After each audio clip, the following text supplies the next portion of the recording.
Om Shanti. Good morning. This is a recording from Inner Space in Romford, England, and a subject that I very much wanted to take up was the war within, or the Mahabharata, which is a famous Indian scripture, and people believe that this war took place between the Pandavas, that were the good guys, and the Kauravas, who were the bad guys. And it's interesting that the Pandavas and the Kauravas were actually related, and this the negativity that we've built up inside of us is very much connected to. There's on one side, there's the negative side of the consciousness, and on the other side, there's the positive side of the consciousness. So, for example, there would be the negative side of my own consciousness would be ego, self-righteousness, stubbornness, greed, anger, fear, lust, attachment, and many others, carelessness, laziness, all the negative that are the opposite to pure love. And that would be one of the main dominating features of the positive side of the consciousness, which is pure love, purity, peace, truth, happiness, like that. You could write down a whole list of all the negatives which tend to make you feel very tired when you think of what's in the self, and you could write down all the qualities that are connected to the self that make you feel strong: determination, bravery, courage, cooperation, tolerance, patience. There's a whole list on one side of positive and a whole list on the other side of negative. But the reason why it was such an interesting subject was people tend to fight the war outside, even though they should be fighting the war inside. And you can tell basically which would be successful, because the war inside you can win, because it builds up your faith in yourself, builds up character, removes dependency on others, removes neediness, removes that feeling that, of the ego, whereby you need me but I don't need you, and you need to recognize me but I don't need to recognize you. That kind of lowly, kind of spiteful selfishness that people basically promote themselves for the wrong reasons, with the wrong motives, and in all innocence, very often it's not realized because of the identity of the physical has become stronger than the identity of the spiritual. It is actually nothing more than an identity crisis, whereby I'm still identifying with the external identity that I've been born to. The one that I was born with was already in situ, which is my spiritual identity as a being. And the human form of it, the way it manifests, is in competition with others, competing with others, because I'm still buying into this. The more I have from others, the more recognition I have, the more they realize they need to recognize me, the more I'll have. And all that happens really is that you become less and less the feel-good factor, and more the feel-good factor in the sense of dependency on others.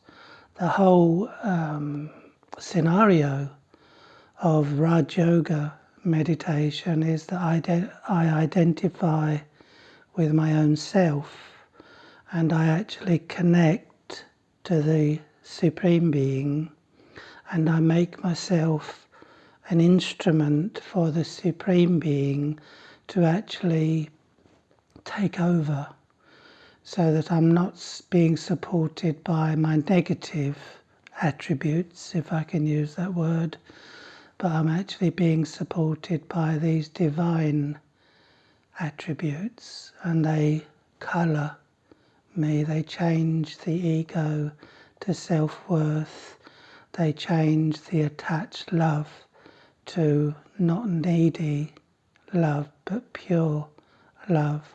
So I'm not imposing my conditions on other people, even though they may be imposing their conditions on moi, on me. So we're actually removing the negative identity which is already there, and we're going inside to move those out of the way now, to give space for the pure attributes to work. And in the Mahabharata, it's quite interesting that there are 5 Pandavas actually. 2 are very much connected to entertaining, but the 3 main ones that come to mind are Arjuna, Yudhishthira and Bhima. And it does show when Bhima, it's a long story, but for those of you that don't know, but Bhima says to one of the Kauravas that because you've insulted my wife, Duryodhana, I'll wash her hair in the guts of your blood when you're defeated. And when he did do that, he also realised that it didn't lead to winning, to success, to valour, to conquering, to this kind of belief system that human beings have, is that if I defeat others, then I'll feel like a winner. And it just doesn't happen, and it never will. And after he realises that didn't work, he turned around to Draupadi, his wife, and says, we weren't meant to be happy. We just weren't meant to be happy, because the result didn't actually match up with the aim and the intention, because it's a very strong belief that goes on in the human being that if I win, if I'm successful, then I'll show them. I'll make them realise. They'll see how good, how big, how valiant, how powerful I am. And you're only really going to get that feeling with a direct connection to the Supreme Soul. In the Mahabharata, God is depicted as Krishna. He drives Arjuna's chariot, which means that's all he needs to do. He just needs to guide you through your life. But the proviso is that we have to get ourselves out of the way so that the Supreme, which is Baba, can start to work. Even if I know a little bit about Baba, the Supreme Soul, but I'm still putting myself in front, then the more I say me, I, the more I'm pushing him away. So I'm actually taking his support the way the Mahabharata depicted, which is he's now guiding my chariot, and the chariot is the body. How I use my sense organs to defeat anything that comes in front of me. So I'm not trying to defeat the things that come in front of me. I'm trying to making the effort to defeat the things that are connected to the things that come in front of me. This is the main difference between the Mahabharata, the war within and the war outside. If you see what's happening is, what people do is they make an enemy in the mind, an enemy of the mind, and they believe it to be the external, but the enemy is already inside. It's my lust, it's my greed, it's my ego, it's my anger. It's all mine, which I've stored through the roles of basically being taught by people that are already fighting and losing the war of the outside, and they don't really realize they're losing until everything outside becomes stronger than they feel inside. So when you take on the support of your true identity, which is the Atma, the soul, and then take support of the Param Atma, the Supreme Soul, then my reliance, my dependence, still a dependence, is on the Supreme Soul. Because it's my pride that will make me fall. It's my pride that will make me realize that for that period of time, whatever period of time it is, whether it be a year, whether it be half a century, some people do it longer than others, but that pride that I'm getting from the outside is where I've been using my energy, where I've been using my motives, because where the mind goes, energy flows. So if I value the defeat of an external, then if I do win, I'll look for a conquest tomorrow, because I will still need to conquer something later. I'll need to go into more, because I'm not becoming ego-less, I'm becoming ego-full if my motive is to defeat someone. If my motive is to, I'll show them, I'll make them realize, I'll show myself and my abilities in front of the world, then it's a recipe for disaster. Basically, pride always comes before a fall, whether that's spelled F-A-L-L or F-O-O-L. Of course, that's up to us to choose, perhaps both. And the American dream that people dream about of more. There was two millionaires that decided to write a book on minimalism, and that took them away from the culture of getting more money, bigger houses, more family around them, more attachments around them. Remember, whatever you're attached to, whatever your mind is bowing down to, as in the false sense of love, the attached form of love, whatever happens to it happens to me.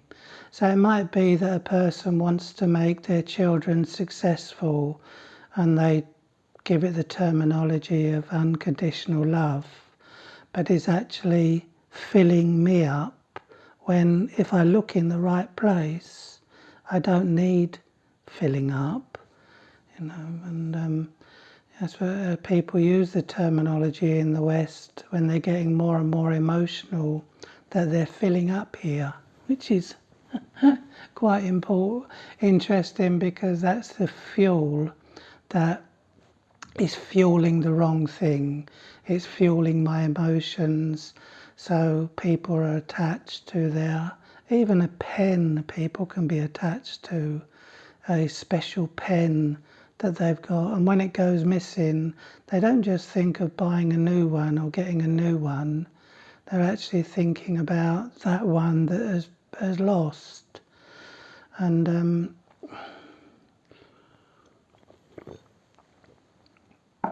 this feeling of loss is greater than the feeling of success, really. It doesn't balance out 50-50, because people live in fear of losing. They don't live in fear of gaining or live in the happiness of gaining, but they live in the fear of losing. So it's one of those things that is the illusion, basically. And the Mahabharata, which has been depicted of good and bad, and isn't so many things depicted like that, of injustice and justice. And every person on the earth has this built-in karma, if you like, is that this built-in recognition of karma, even though they wouldn't use that word karma, but they actually believe that if this is an injustice, then this will lead to justice, and there should be justice for this. And when people get away with it, what do they feel? They feel a sense of loss, because they're competing, comparing and fighting with the external. And that's where jealousy comes from, an anger that is in the stomach, in the heart, when it's the big green monster, when there's the feeling of they've got this and I should have that. Envy's a bit different in the sense of I don't necessarily want it, and I'm happy. I don't necessarily want them not to have it, and I'm happy for them to have it, but they've got it and I haven't, and that's where envy comes from. But jealousy is much more destructive, in the sense of they've got that and I don't want them to have that. I might not even want it myself. With lots of ex-lovers, people say, I don't want to love you anymore, but I don't want others to be with you either, because I don't want you to be happy. And how destructive is that? But it's all because of a negative identity that's been imposed on our children, which is causing a war inside, which is why many say if they bully you, then you bully them back, or they go to sort them out. And violence begets violence. There's another way, which is away from fear and away from anger, which is called spirituality. The ability to be the self in any situation, the ability to be connected in remembrance to the Supreme Being, come what may. And this is very beautiful knowledge, because I cannot see anyone else becoming free in this environment, whereby your thoughts are not you, but you're the watcher of your thoughts, and you're being empowered by the source of all goodness, Baba, the Supreme Soul. I'm taking support of the Supreme Soul's love, and I know that He does love me. It doesn't need to be proved, but it's because I'm His child, and He can't not love me, because God is love. So I'm not looking for a personal love.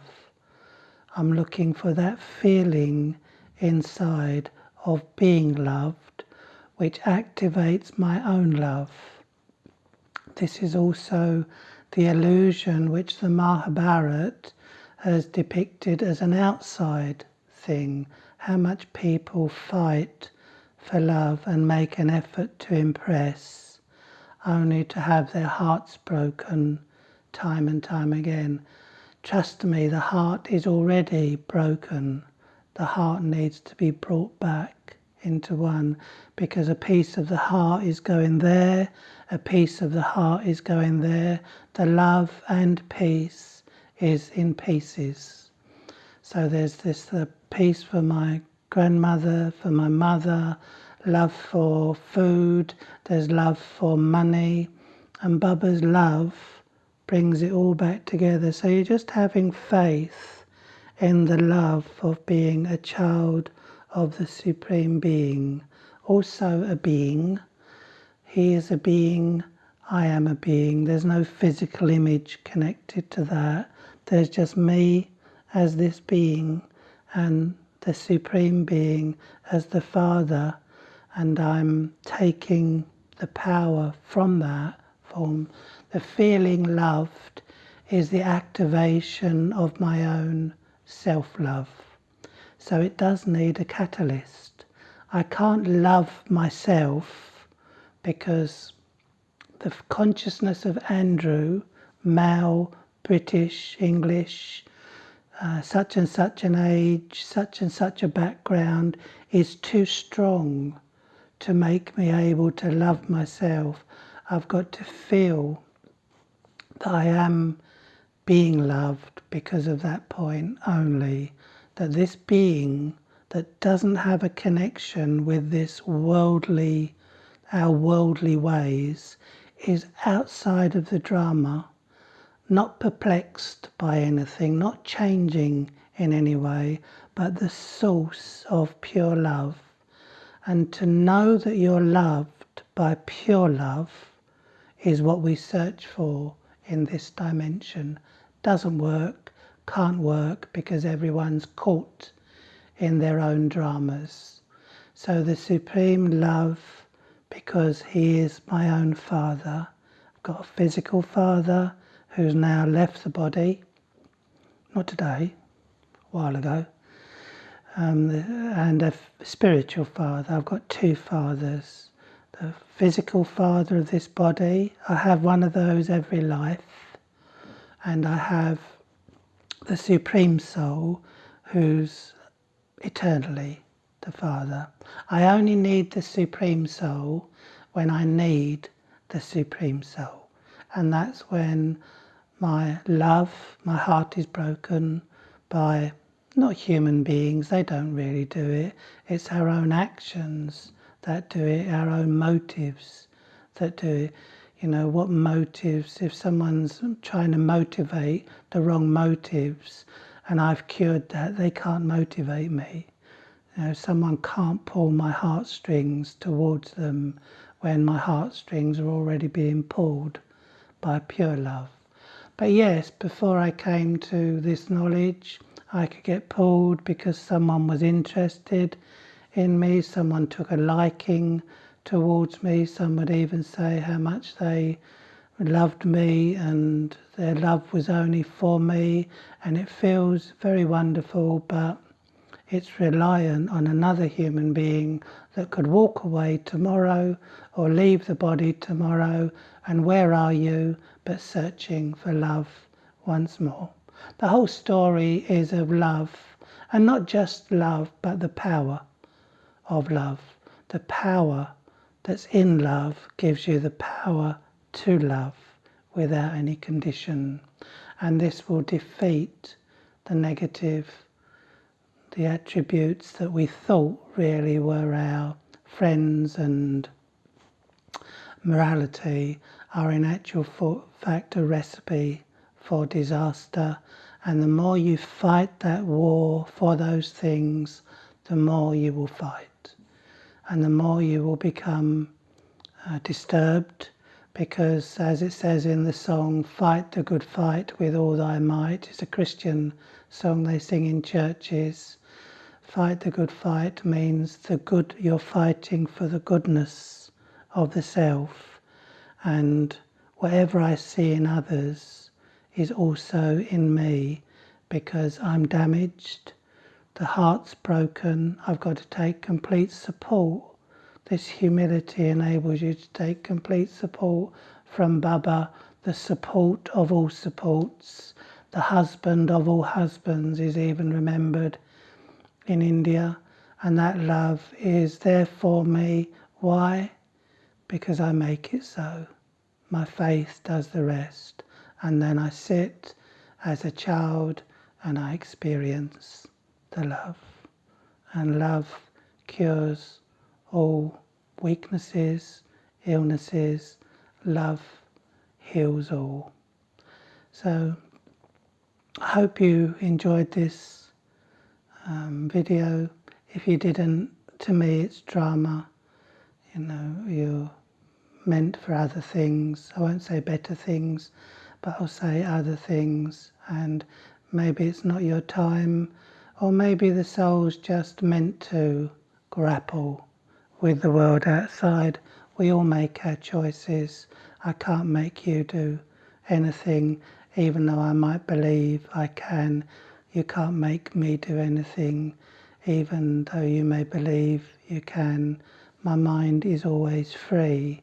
Even if you put my body in prison, then the mind, I can still use my mind to remember Baba. And I might have more time in prison, who knows. So we'll do some meditation to finish off with. Enjoy your day.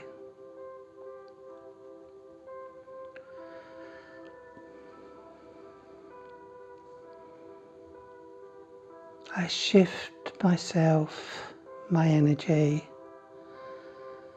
away from the body and towards the self. The self, the being, the point of light that resides in the center of the forehead.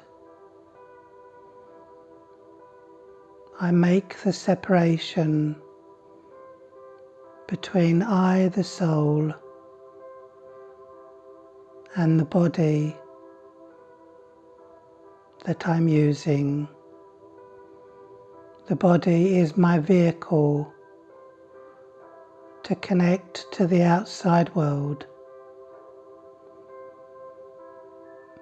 but I disconnect from the outside world, so I disconnect from the body. The body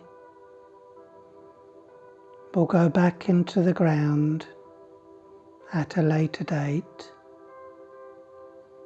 and I, the soul, will leave this material form,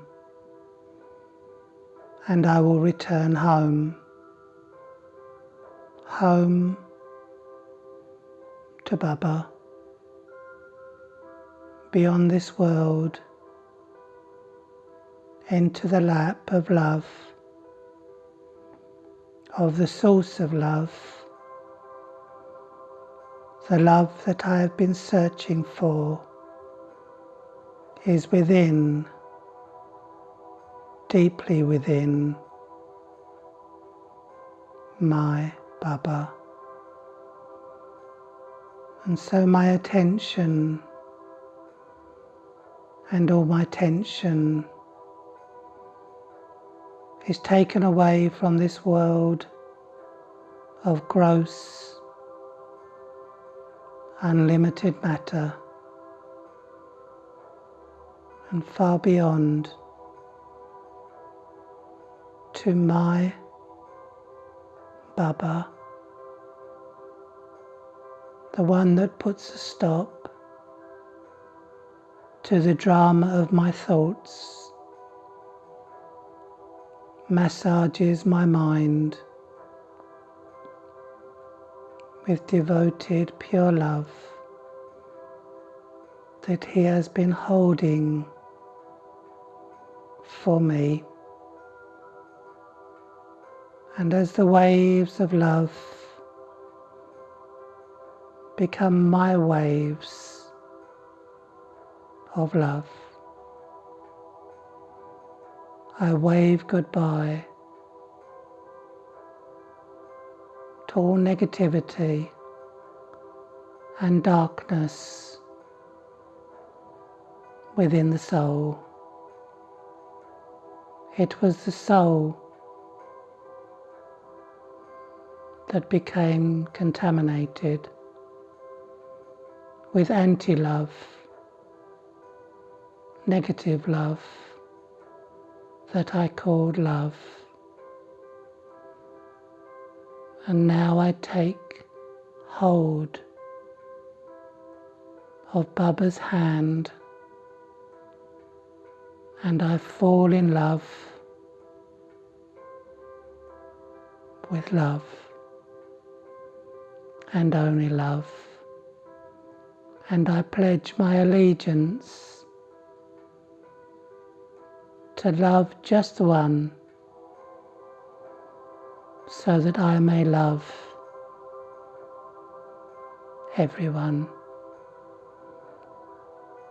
I am floating in the light of love, and that light of love makes me forget my weaknesses, your weaknesses, the world's weaknesses, and I see everyone through the light of love. My attitude, my vision, my vibration will all be repaired by a heart that is glued together with pure, unlimited, selfless and unconditional love. Om Shanti.